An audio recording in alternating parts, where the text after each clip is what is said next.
Alright, non-verbal reasoning. It's a subject in the 11 plus which is very difficult because of its unusuality. It's an exam full of shapes, not an example of tackling numbers or an example of questions based on a text or vocabulary. It's all about shapes. Now, if you didn't know, the 11 plus is dead close to us right now, maybe a few days or a few weeks for many of you, and you're probably thinking, is there any possibility that you could improve your non-verbal reasoning scores just before your 11 plus? And the answer is yes. So in this video, I'll be sharing some of my strategies that I use to help me improve my non-verbal reasoning dramatically last minute in just a few days. And if you use these strategies, I can guarantee you that you will improve your non-verbal reasoning as well. So let's get straight into the video. All right, strategy number 1. This strategy includes and wants you to encounter the effects of your problems. You need to identify what problems you're having when you're completing your non-verbal reasoning paper. And for most of you, it could be that you don't have enough time, you are not answering the questions properly, and you're just not giving all your efforts that you have. You're just giving up way too early. So let's talk about problem number 1. We don't have enough time.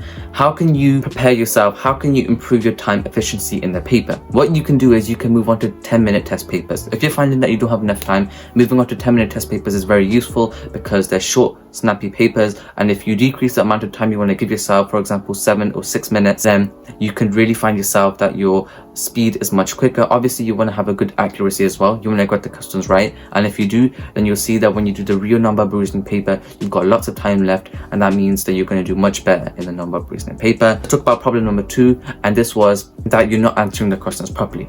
For example, if you're going to answer nets and cubes, and these questions are probably the hardest question that you can get in the non-verbal reasoning paper, you're probably creating an image inside your head. Now, for many, it doesn't work like that because not many people have the ability to create an image inside their head, and that's all right. But what you need to do is you need to change that way. You need to change that mindset and start a new way so then you can get the questions right. And that basically is to draw it on paper. It might increase the amount of time you're taking in the paper, but better accuracy will obviously get you better results. So doing it on paper, you'll see that you're doing much better, and that's one of your problems already solved. And the last problem was you're not giving all the efforts you've got. Your motivation is down because you don't know the answer. Now, the only resolution for this is that you have to take an appropriate guess.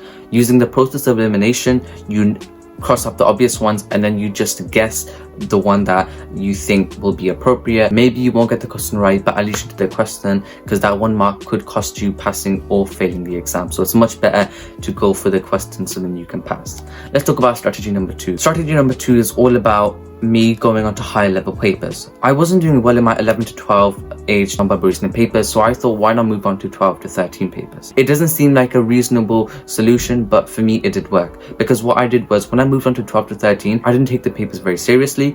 I just did them as a fun way I completed the papers. This helped me create new pathways and new ways of solving the questions. And once I did that and I moved back to 11 to 12 on the last few days, I found out that the new pathways that I discovered were much better for me, and I was able to solve the questions much easier. So that really helped me, and not many people have tried this way. So if you do try this way, then do leave a comment down below on how you found it, and I will leave some links to 12 to 13 papers down below that are free to download, so do check them out as well. This moves us on to the last strategy, which is strategy number 3, and that is all about using the appropriate guess. I did mention it earlier in the video, but it's more important to, if nothing's working for you and you think that you don't have enough time and you don't know how to answer the questions, then guessing is the only option left. Appropriately, as I said, you got to eliminate the obvious answers from there, and you probably got 3 options left. Now that's 1/3 chance of you getting the question right. Now, if you've got multiple questions that you are going to guess at, then there's a higher chance of you getting some of them right. So what you want to do is, if you don't understand a question and you think you're going to guess it, it's much better for you to leave the question and move on to the next one, because when you come back at the paper, you might have found out that it's much easier and it was just maybe the stress and the pressure of the exam, so you might want to go back to it. Otherwise, just use the appropriate guess and you'll probably have a chance of getting it right, and hopefully you do. So that's all my strategies that I use to help me get the highest in non-verbal reasoning. And if you don't believe me, I did, because when I checked my results, I got the highest in non-verbal reasoning, and that was really surprising, but it was all thanks to these strategies that I used. And so I hope you use these strategies as well, and I hope you get really high in your non-verbal reasoning paper. Do leave a comment down below on when your 11 plus is and how you think you're going to do in your non-verbal reasoning paper. Thank you so much for watching this video, and I'll catch you in the next one.